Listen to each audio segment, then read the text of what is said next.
இந்த அஜித்குமாரை வந்து அடித்து கொலை பண்ண காவல்துறையினர் மேலே வந்து வழக்கு பதிவு பண்ணி அவங்களையெல்லாம் கைது பண்ணியிருக்காங்க.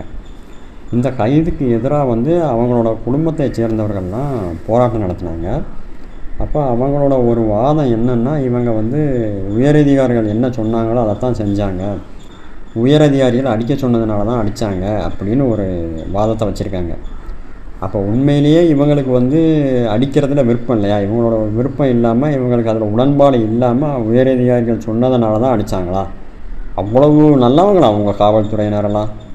அப்படி இந்த காவல்துறையினரெல்லாம் வந்து அவங்களுக்கு விருப்பம் இல்லாமல் உயரதிகாரிகள் சொன்னதுனால தான் அப்படி அடித்தாங்க, கொலை பண்ணாங்க அப்படின்னா, அப்படி விருப்பம் இல்லாத வேலையை ஏன் நீங்கள் செய்கிறீங்க? நீங்கள் வேலையில் சேரும்போதே உங்களோட வேலை என்ன, உங்களோட கடமைகள் என்ன, நீங்கள் எப்படி வேலை செய்யணும், என்ன வேலை செய்யணும்னு சொல்லி கைட்லைன்ஸ் கொடுத்துருப்பாங்க. அப்போ அதை தாண்டி உங்களுக்கு சொல்லப்படாத வேலையை, உங்களுக்கு சம்மந்தமில்லாத வேலையை அவங்க செய்ய சொல்லும்போது நீங்கள் ஏன் அதை செய்கிறீங்க? இந்த வேலை எனக்கு சம்மந்தமில்லாத வேலை, இதை நான் செய்ய மாட்டேன்னு நீங்கள் மறுக்க வேண்டியது தானே? அப்படி மறுத்தா என்ன பண்ணுவாங்க? அதிகபட்சம் வேலையை விட்டு தூக்குவாங்களா? நீங்கள் அதை எதிர்த்து கூட நீங்கள் சட்ட போராட்டம் நடத்தலாமே. இல்லை உலகத்தில் வேறு வேலையாக இல்லை, வாழ்கிறதுக்கு வேறு வழியாக இல்லை.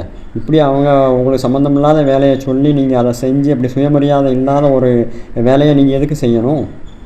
அப்படி சம்மந்தமில்லாத வேலையை செய்ய சொல்லும்போது நீங்கள் சிம்பிளாக வேலையை ரிசைன் பண்ணிவிட்டு போங்க.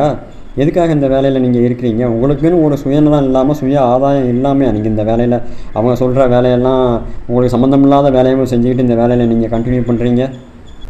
உங்களுக்கு கரும்பு தின்ன கூலி கொடுக்குற மாதிரி உங்களுக்கு இந்த வேலைக்கு 50,000, 1 லட்சம், 2 லட்சம் சம்பளம், அது போக கிம்பளம் வேறு இவ்வளவும் கிடைக்கிது. இதுக்கு இந்த இவ்வளோ சம்பளம் வாங்கி, இவ்வளோ கிம்பளம் வாங்கி உங்களுக்கு கொடுக்குற வேலை என்ன?